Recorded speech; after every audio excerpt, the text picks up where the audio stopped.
Hey guys, Steve from Internet City Computers here, Detroit, with another tip for you.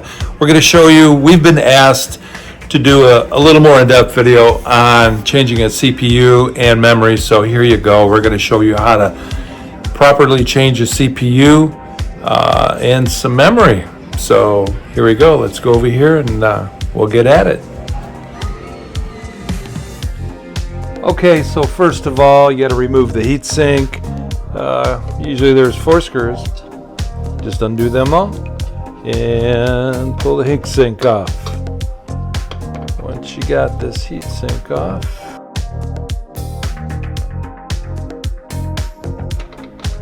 so sometimes if the thermal compound is dried up, the heatsink will stick to the processor. You don't want to pull it off and have the heatsink pull the processor off. So you got to wiggle it, kind of bust it loose a little bit. There you go. That one was pretty stuck.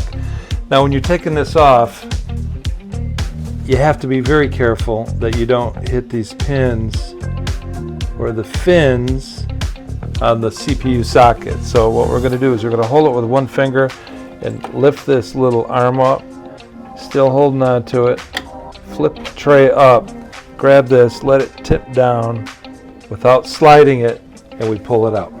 And there we go. Now to put it back in, you have to look for your orientation keys. You got your orientation keys on the side there. See those right there? One there, one over there. You got to line those up with the socket because the socket's got the orientation keys in there too. Usually what I do is I find them, a little piece of fuzz there,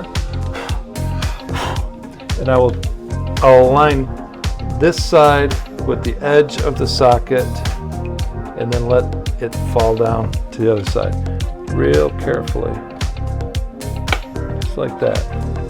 And I'll usually hold it while I close the tray just so it doesn't move, like that. Flip that up, down, and then lock it, and then you're in, you're good. I would clean this up, put some new thermal grease on there before you put your heatsink back on. And that's it. That's how you put your processor in very carefully. Do not touch the pins inside the socket, and do not touch the side of the CPU. No grease, no fingerprints, no nothing. Okay, to swap memory is pretty easy. A lot of the newer boards, this lower catch doesn't move. This one it does. So you got a lower catch, the top one, and then you just kind of flip it out. Now there's an orientation key on these too, if you see right there.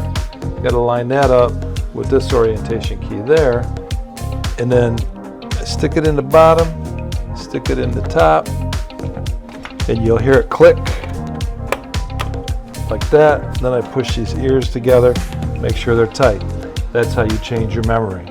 Always remember, you got to get the same type of memory. You cannot put DDR3 in a DDR4 slot, vice versa. DDR5 can't fit. It's got to be the correct memory. Check your board manufacturer, find out what kind of memory it could take, and then get your memory. Then you're going. And you also have to look at the limits, the limitations on the memory, because some boards will only take 64 gigs, some will only take 32 gigs. You just got to make sure that your board's going to take whatever you want to put in it.